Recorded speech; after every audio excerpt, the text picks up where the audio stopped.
Fala galera, tudo bem com vocês? E aí, como é que vocês estão? Começando mais uma estreia aqui no Videocac. Eu sempre falo pra vocês que eu gosto de ter aquele tete-a-tete, aquela conversa um pouco mais próxima com vocês, né? Agora eu vou ter um tete-a-tete com alguns convidados, algumas personalidades do Grêmio inicialmente. Serão 5 episódios estreando hoje na primeira temporada com o presidente Romildo Bolzan Júnior, que gentilmente, pelo menos uma vez por ano, o presidente nos atende aqui. A ideia do tete-a-tete é tirar um pouco mais do lado humano do nosso entrevistado, do dia a dia dele, não tanto a parte profissional. Obviamente, né, porque ser o presidente Romildo Bolzan Júnior não é todo dia que a gente tem o presidente aqui, que a gente vai fazer umas perguntas mais factuais também no final da entrevista, mas essa primeira parte é para ser algo mais dia a dia mesmo, conhecer um outro lado do presidente que a gente não tá acostumado a conhecer. Este quadro tem o patrocínio da KTO Brasil, que entrou com tudo com a gente aí na parceria em 2021 e é uma grande parceira do canal e também do nosso trabalho. Muito obrigado.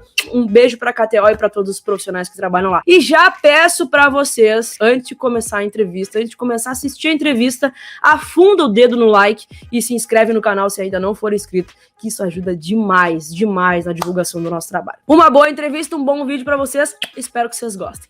Presidente Romildo Bolzan Júnior, começo lhe agradecendo mais uma vez por me atender e também atender o torcedor gremista. Muito obrigado. Eu agradeço a oportunidade de falar contigo, com aqueles que te ouvem e te veem. Presidente, começar lá do início, quando o senhor era um piazinho gremista, ainda um tricolorzinho, como é que o Grêmio surgiu na vida do senhor e quais são suas primeiras lembranças do Grêmio? As primeiras lembranças são de casa. Eu já nasci com uma camiseta tricolor do lado. E tem uma foto lá com menos de ano, quase gatinhando, caminhando, com uma camisinha do Grêmio, com a bola debaixo do braço, tiraram uma foto minha. Então, na verdade, aquela foto que me acompanha até os dias de hoje, está até aí por casa, aquela foto ela se mantém um símbolo muito importante, está no mostruário de fotos lá em casa, e que aquilo ali, para mim, já foi a primeira manifestação clara de gremismo. Claro que influenciado pelo meu pai e tudo mais, mas basicamente ali já estava selado o destino. O senhor volta e meia conta que o João Severiano, né, um meia dos anos 60, era o seu ídolo de infância, né, as suas primeiras lembranças. Mas por que ele foi tão marcante para o senhor, presidente? Eu jogava bola na posição dele. E jogando na posição dele, eu achava, indo aos jogos, vendo ele jogar, embora tivesse 7, 8, 9 anos de idade, achava que eu jogava exatamente como ele. Entendeu? Eu tinha as mesmas características, me esforçava exatamente para ter o mesmo comportamento em campo.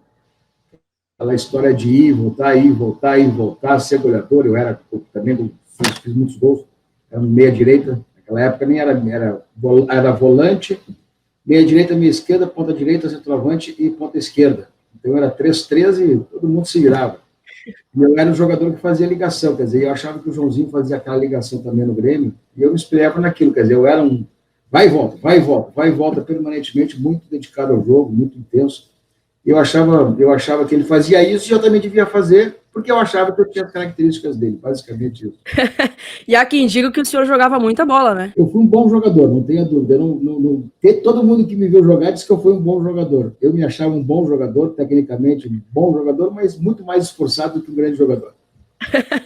Trazendo para os tempos atuais, assim, para a galera ter um pouco mais de noção, quem, assim, do elenco do Grêmio se assemelha ao senhor da época? Eu gostava muito também do Oswaldo, achava que o Oswaldo, aquele que foi nosso jogador campeão do mundo, achava ele um jogador fantástico também. Eu achava o Tadeu Ritt um jogador fantástico, o Tadeu Ritt é craque, esse é craque de bola. Eu era mais jogador que o Ramiro. Isso, eu era mais jogador que o Ramiro, acho eu. Tecnicamente, mas tão esforçado quanto. Mas eu acho que eu estou mais para Ramiro do que para Tadeu Ritt. Sensacional, presidente.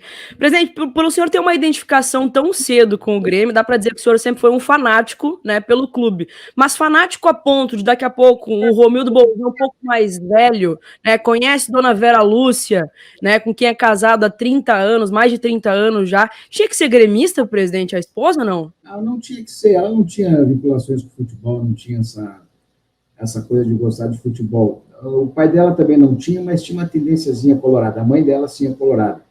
Mas ela, depois que começou, ia aos jogos comigo, né? Ia nos jogos, ia para a social do Grêmio comigo e tal. Então a gente assistia os jogos ali no Olímpico, nas sociais.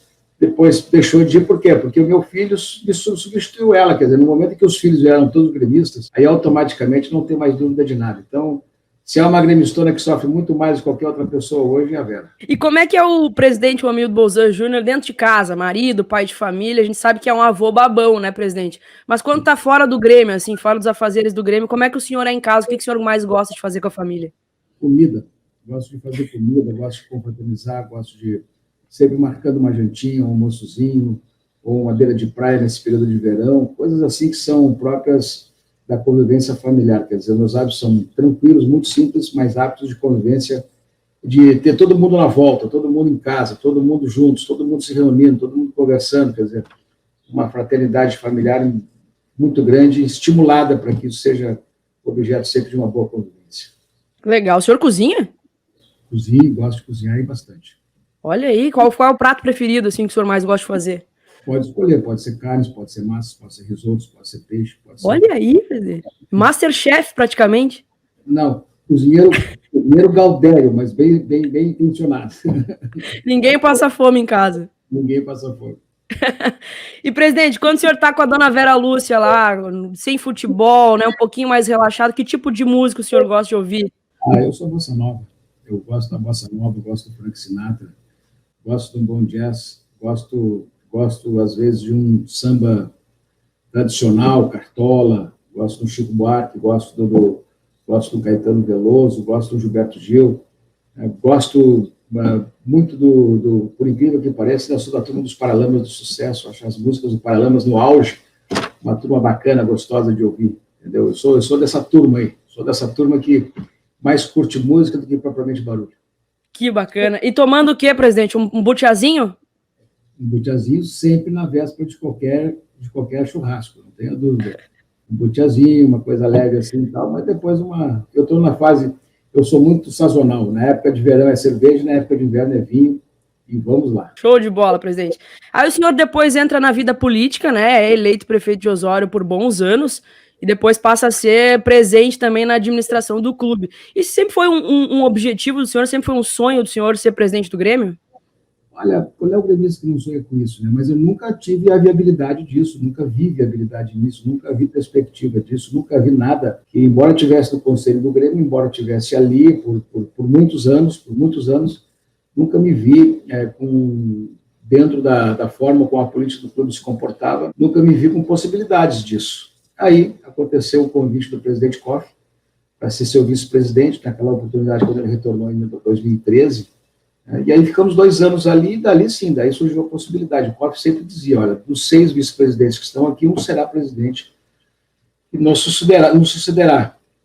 E aí foi aquela situação e acabou tocando para mim. Então, aí vamos lá, né? Quer dizer, era um desafio enorme, exatamente, e eu reconheço isso pela falta de legitimidade política naquele momento, aquelas questões todas daquela situação de, vamos dizer assim, de legitimidade política e às vezes de desconfiança, por uma razão muito simples. A minha vida é uma vida fora do Grêmio, não tem absolutamente nada construído no Grêmio do ponto de vista executivo, quer dizer, nunca tinha participado de nada, a não ser a condição de vice-presidente do clube, na condição do presidente Fábio Koff.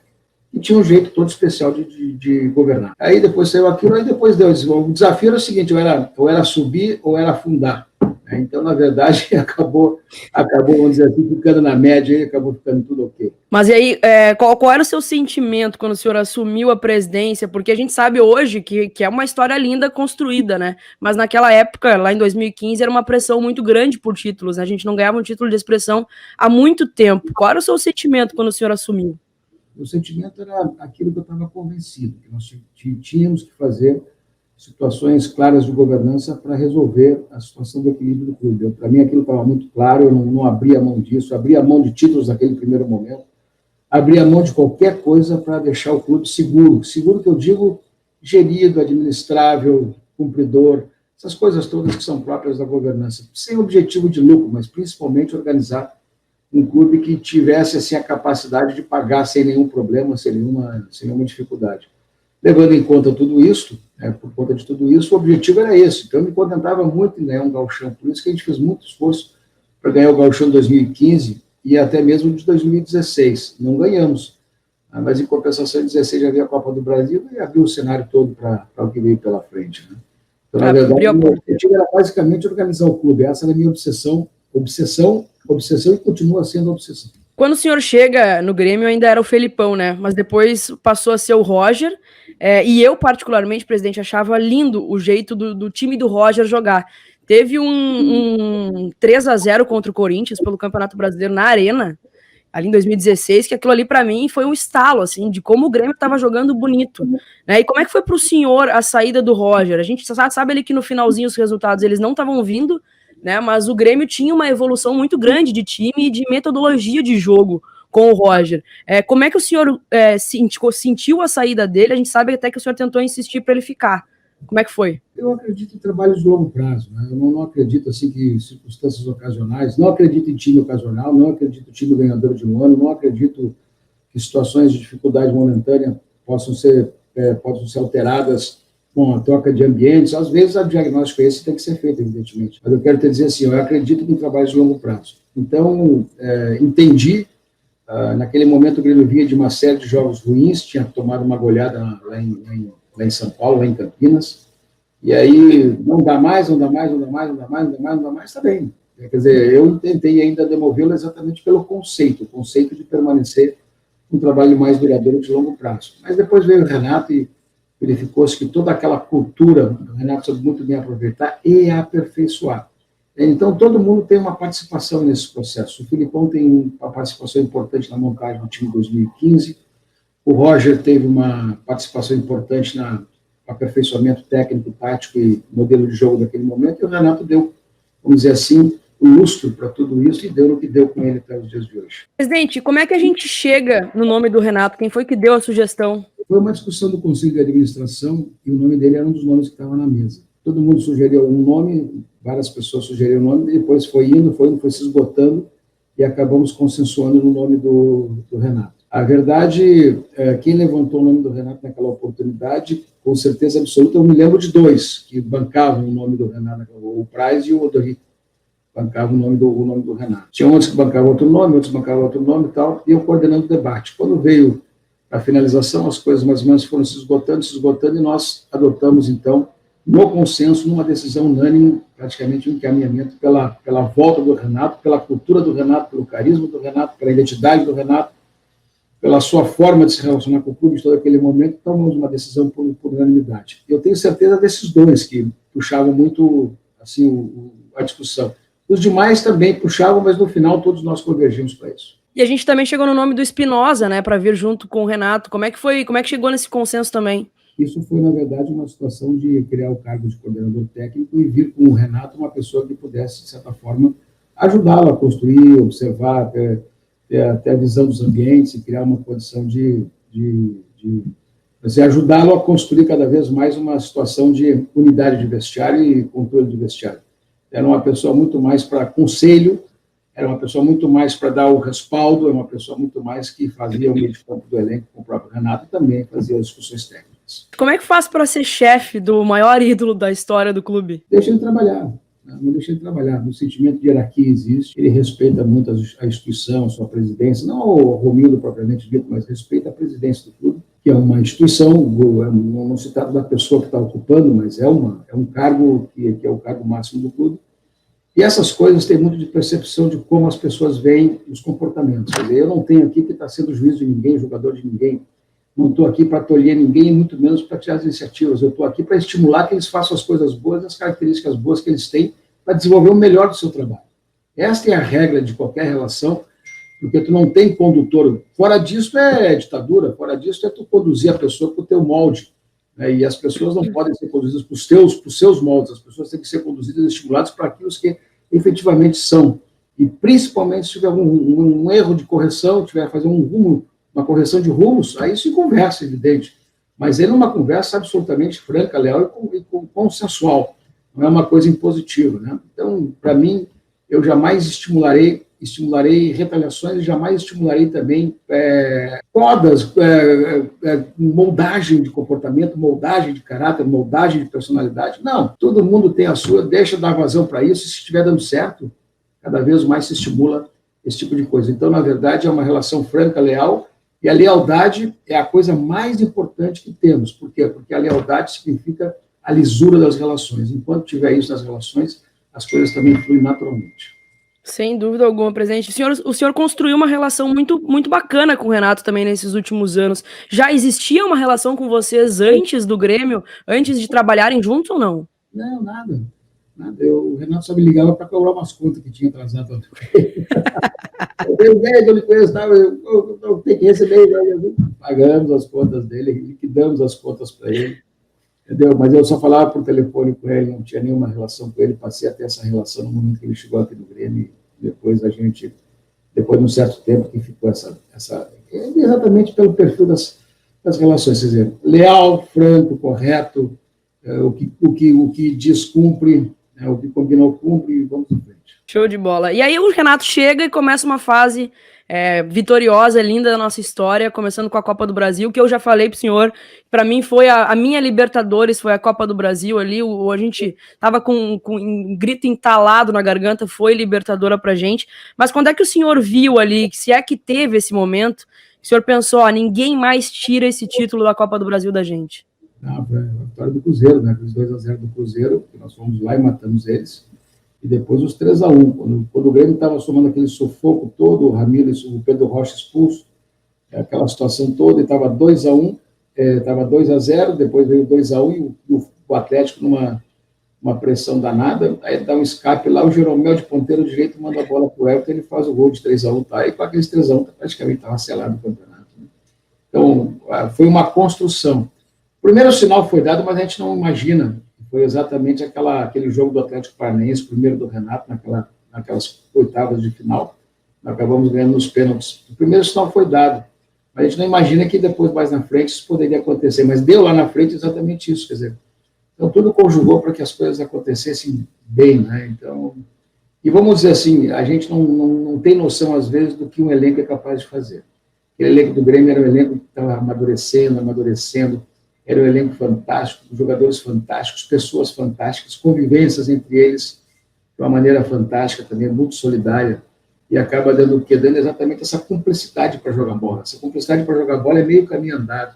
Quando o time está cumpliciado, quando o time está, vamos dizer assim, conluiado no bom sentido, estão a fim de ganhar, então com os objetivos muito claros na cabeça, não tem limites para aquilo, fica tudo mais fácil. A gente não percebe isso durante o caminho, a gente vai ver depois quando os resultados vêm. Mas esse é o diagnóstico. E aí, no ano seguinte, né, um pouco mais leve, a gente conquista o que um clube sul-americano mais deseja, a Libertadores, de uma forma extremamente raiz, né, presidente, fora de casa, contra um time argentino, com todas as peculiaridades que uma Libertadores pode nos oferecer. O senhor conta que demorou para cair a sua ficha, né, presidente? Quando é que o senhor percebeu realmente que a gente tinha conquistado o Tri da América? A chegada em Porto Alegre, só. Porque lá é tão pressionado o ambiente, é tão cuidado. Ele foi uma preparação tão intensa, foi uma preparação tão meticulosa, a preparação de tantos detalhes para serem atendidos, todo mundo se preocupou com isso, todos que estavam lá se preocuparam com isso. A gente fica envolvido naquela preparação de jogo, blindando praticamente o elenco, blindando o time e a comissão técnica, mas informando a eles passo a passo para que eles pudessem estar muito tranquilos para jogar bola, porque o ambiente era pesado lá, o Lanús foi um ambiente pesado. E aí termina o jogo, nós somos campeões, e aí a gente vai para o campo, já teve o antecedente da briga com a arbitragem, teve o antecedente da briga com a preparação do VAR, teve o antecedente do impedimento nosso de entrar em campo, enfim, foi uma coisa assim estúpida do ponto de vista assim, do comportamento do Lanús naquela oportunidade lá, mas isso já passou.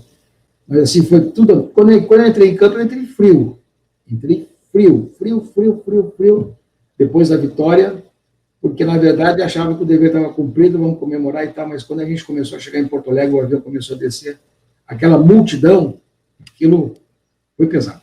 Aquilo foi ali que me caiu a ficha. O senhor é emotivo, né, presidente? O senhor é pisciano, não? Sou pisciano e sou muito emotivo. Imaginei. E qual foi o título, assim, que mais lhe emocionou na história do Grêmio? O senhor para pensar, meu Deus, a gente conquistou esse título. De 77. Não os meus, né? Mas eu digo assim, 77 foi uma recuperação muito parecida com 2015, 2016. E depois o campeonato mundial também foi uma coisa importante, o campeonato Libertadores, eu estava no estádio, foi uma coisa importante e tal. Tudo foi importante, mas o significado maior para nós foi 2016, retomando aquela possibilidade de vencer e, principalmente, proporcionou ao torcedor autoestima. Quer dizer, o torcedor do Grêmio voltou para ter, vamos dizer assim, ter mesa de bar com um sorriso nos olhos, um sorriso nos dentes com olhos brilhando. Quer dizer, na verdade, nós voltamos assim, gente. Até então, a gente estava meio massacrado. Nossa, foi libertador mesmo. Presidente, uma das características que eu mais admiro no senhor é que o senhor é um presidente popular. Parece que o senhor gosta de estar com o torcedor. O senhor desce para tomar um chopinho com o torcedor, vai na sede, responde torcedor no WhatsApp. Como é que o senhor vê essa relação com o torcedor do Grêmio? Essa é a natureza da gente. Quer dizer, na verdade, eu adoro estar, né, nos ambientes que a gente representa. Isso é da vida pública. Quer dizer, não adianta a gente virar reizinho no momento em que tu assume uma responsabilidade importante, quer dizer, tu é prefeito, e aí tu não vai mais andar em lugar nenhum, vai te recolher para casa, não, vai conviver com os ambientes que tu sempre conviveu. Eu aqui em Osório, tradicionalmente, todos os dias eu passo no café às 8 da manhã, converso com os meus amigos, depois vou trabalhar. No final da tarde, tradicionalmente, se os meus amigos estão onde a gente se reúne para tomar um aperitivo de final de tarde, eu passo lá, se eu estou em Osório, eu passo lá, e bato papo com eles. E, para mim, a vida não tem nenhuma diferença com ou sem responsabilidades importantes. E faço isso de duas maneiras, porque gosto, porque acho que é do encargo, mas faço isso por pura satisfação de interagir com aqueles com quem a gente está representando. Para mim, isso é fundamental. Indo um pouquinho agora para o factual, né? Vou aproveitar que o senhor está aqui. Esse ano foi um ano extremamente complicado, 2020, na verdade, né? Um ano de pandemia, de torcedor longe do estádio, de medo de finanças do clube, que queria acontecer com o Grêmio. Como é que o senhor, qual é a avaliação que o senhor faz de 2020 dentro e fora de campo? Olha, 2020 foi um desastre, né, do ponto de vista do futebol. O Grêmio, graças a Deus, conseguiu tomar medidas que conseguiu fazer ultrapassar esse momento. Quer dizer, ultrapassou bem esse momento. O Grêmio não é um clube que ficou comprometido nesta situação. O Grêmio é um clube que conseguiu organizar sua vida, e ao organizar sua vida, criou uma condição de trabalhar bem a sua sobrevivência, a sua manutenção e a sua perspectiva de futuro. Então, o ano foi morto, foi difícil. Tudo o que está acontecendo agora, pior será este ano de 2021, por uma razão muito simples, porque a pandemia continuará, não será tão rapidamente erradicada, e este ano, por incrível que pareça, não vai parar o futebol vai continuar e vai atrolhar os campeonatos, vai ter uma enorme dificuldade no sentido de organizar os seus encaixes de campeonatos. Nós vamos sair jogando 3 campeonatos logo em seguida com a finalização do Campeonato Brasileiro. Então, eles vão finalizar tudo em dezembro, mas vai ser um funil. Então, esse ano vai ser muito pior que o ano de 2020. Porque 2020 ainda conseguimos se equacionar e vai se passar 2 meses do ano passado. Mas este ano vai atrolhar tudo. Então, nós ainda estamos no reflexo. O Grêmio vai passar bem, o Grêmio tem os seus diagnósticos, o Grêmio sabe que precisa manter um plantel não só de qualidade, mas também de quantidade para organizar essas passagens todas aí, porque quem não tiver isso vai ter muita dificuldade de conseguir ser competitivo durante o ano inteiro, nos campeonatos todos. Né? A nossa ideia de sempre ser competitivo é uma coisa que é cultural, é importante que ele sempre esteja disputando, não pode ser um clube ocasional de um ano ganhar tudo, no outro ano não ganhar nada. Essas coisas não podem. O bom do futebol e a cultura do futebol e a boa prática do esporte é exatamente tu estar sempre no nível de competição. Então, o Grêmio está nessa situação. Eu acho que 2020 foi um instinto de sobrevivência tremendo, um exercício tremendo para nós passamos, e creio que o Grêmio vai passar com estrelinha, talvez sendo o único clube do Brasil com um equilíbrio econômico e financeiro. Amém, presidente. Mas ainda assim, com todas as dificuldades que a gente teve, estamos em mais uma final de Copa do Brasil, né? Mais uma final em nossa história, mais uma possibilidade de título na sua gestão. Confiante, presidente? Muito confiante, muito confiante. Acho que a passagem do Palmeiras para a final dá para eles um enorme encaminhamento de responsabilidades. Eles têm um desgaste enorme, vão fazer essas finais, são 2 finais, vão ter, se passarem da Libertadores, vão ter campeonato mundial, vão ter que sair, sacrificar, quer dizer, tudo isso são cenários que a gente conhece bem, porque o Grêmio passa por isso também. Então, eu estou muito confiante no título, muito mais pela nossa qualidade do que propriamente pelas dificuldades que o adversário possa ter. Mas eu estou confiante, muito confiante no título da Copa do Brasil, sim. E além da classificação para a final da Copa do Brasil, teve um outro diagnóstico legal de 2020 que a gente não perdeu o Grenal, né, presidente? Como é que é o seu sentimento, assim, como torcedor, não tanto quanto o presidente, ao ganhar um clássico? Olha, depois daquele 5-0, eu que lavei a égua, né, como os outros, eu fiquei muito contente. Depois daquilo, assim, o Grêmio teve uma cultura de fazer Grenal, né, e é fundamental. E a gente sabe também que o dia da derrota vai chegar. Não adianta achar que uma vida inteira vai ser isso. Não, o dia da derrota vai chegar e vai ser dolorido. Espero que não seja logo em seguida. E essa série de Grenais também demonstra exatamente uma situação de acerto, né, das coisas do clube, de acerto da forma de ver o futebol, o acerto de como fazer os enfrentamentos mais clássicos, como é o caso do Grenal. Então, eu fico muito contente porque isso reflete exatamente o sucesso das coisas que o Grêmio fez. Presidente, não tem como eu não lhe perguntar sobre o episódio Cavani, que foi também uma das coisas mais tumultuadas de 2020, mas eu quero lhe perguntar não como presidente, como torcedor mesmo. O senhor também se iludiu, presidente? Não, nunca me iludi. Nunca me iludi porque, em determinado momento, teve um contato com o irmão dele, e o irmão dele nunca nos deu grandes perspectivas, e nós também não tínhamos perspectiva nenhuma. E aí, o que ficou combinado naquela oportunidade? Olha, se ele resolver voltar para a América do Sul, se ele voltar para casa, voltar para o Uruguai, se ele voltar, nós estamos dispostos a conversar. Só isso, mas nunca passou disso. Nunca passou disso. O resto tudo foi a loucura do ambiente gerado, mas vamos combinar. Nunca tive esperança, nunca alimentei esperança, nunca achei que isso daria certo, nunca me iludi, e ficamos no nível desse tipo de situação. Quer dizer, se ele quiser voltar, é ele que toma a iniciativa de dizer para nós, daí a gente vai ver se tem alguma possibilidade, que já era muito difícil, mas né, daria uma situação diferente, mas eu nunca alimentei, sinceramente, nunca alimentei qualquer perspectiva de ter vir para cá. Mas nem uma pontinha assim de, mas será que ele pode vir? Não alimentei, não acreditava. Sabia que ele estava saindo de um grande clube, que era o PSG, e sabia que ele tinha propostas de grandes clubes europeus. E vamos combinar, né? Se tu vai jogar num grande clube europeu com salário de 8, 9 milhões de euros por ano, não vai vir para cá para ganhar 4, 5 milhões de reais por ano. Não tem nem lógica. Né? Então vamos combinar, um jogador de alto nível como ele. E se viesse, seria a reserva do Diego Souza, né? Que tá aí fedendo a gol em 2020. Bem provável. Presidente, a gente sabe que o contrato do Renato acaba final de fevereiro. Qual é a intenção do Grêmio? O Grêmio quer a permanência do Renato para o ano que vem? Quer dizer, para esse ano, né, 2021. Eu acho que o projeto do Renato está em andamento, o projeto não está esgotado. Não vejo ninguém capaz de substituí-lo à altura nesse momento no país. Ele é um treinador que está completamente enraizado, dentro de um ambiente completamente produtivo para ele, dentro de um ambiente completamente satisfatório para ele. Ele tem o domínio dos processos, tem o domínio do elenco, sabe exatamente o que fazer.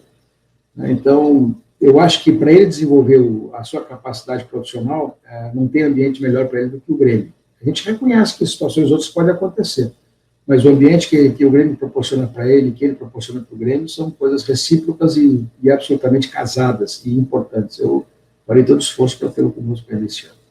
E essa conversa vai ser só depois da final da Copa do Brasil ou tem possibilidade de conversar antes? Não, vamos ver o que vai acontecer aí, mas eu gostaria se nós pudéssemos ter pelo menos uma luz logo em seguida aí, já começar a trabalhar esse tema aí. Mas é tradicional e a tradição é que essas coisas sejam tratadas mais a miúde, mais próximas, tete a tete, frente a frente, quando as coisas terminarem, quando a temporada termina. Tete a tete, o nome do nosso quadro aí. Presidente, PP, a gente consegue segurar o guri até o final da Copa do Brasil ou não? Se depender de mim, mais do que isso. E aí, será que dá ou não dá? E sim. Boa. Presidente, futebol feminino tem que lhe perguntar também, como sempre, o que o senhor pensa do futebol feminino para 2021? Eu acho que vai ter um pouco mais de investimento esse ano, não? Sim, nós vamos investir um pouco mais, vamos criar mais uma categoria, um sub-18, criar mais uma espécie assim de abastecimento do elenco principal do futebol feminino. Vamos fazer mais alguns investimentos. É uma situação que veio para ficar, ainda não é uma coisa, olha, está pronta, não. É um momento de consolidação, esse processo vai andar bastante, vai cada vez mais ser importante, mas ainda não é um processo que está totalmente, do ponto de vista técnico, definido. Existem ilhas de eficiência, de resultados, Mas clube como o nosso, que faz exatamente com o aspecto amador e que tem essa questão de fidelização e faz o futebol feminino evoluir, ele vai demorar um pouco mais de tempo que os demais. Mesmo assim, nós estamos disputando nos campeonatos nacionais, nos campeonatos do Campeonato Nacional, no Campeonato Gaúcho, estamos indo. E eu acho que o importante é que não desistimos, não vamos desistir, vamos avançar cada vez mais. Bacana, presidente. Para encerrar, uma pergunta aleatória que pediram para eu fazer para o senhor. Se o Grêmio tivesse aí, se o senhor tivesse todo o dinheiro do mundo nos cofres do clube, que jogador o senhor traria para a gente? Eu traria pelo menos uns 20 jogadores craques para fazer a base, depois a gente aproveitaria todos eles. Não contrataria, mas faria esse raciocínio aí que eu estou te dizendo. Maravilha, presidente, muito obrigada pelo papo, é sempre um prazer conversar com o senhor, agradecer demais, de verdade, boa sorte, que seja um ano maravilhoso pra gente, que o senhor tenha muita saúde também, e que a gente consiga chegar chegar mais um título de Copa do Brasil aí para fazer 2021 mais feliz para a Grêmio Estado. Deus quiser, se Deus quiser vamos ser campeões sim, e vamos iniciar o ano comemorando desde logo um grande título. Vou pedir um favor pro senhor, pede pra galera se inscrever no canal, deixar o like no vídeo, pode ser? Encerra o vídeo pra gente. Pode, não. Vamos pro tete-a-tete aí, vamos com aquele tete-a-tete aí, que é uma coisa boa, porque é um papo de gremista com gremista, e papo franco, papo reto e papo legal.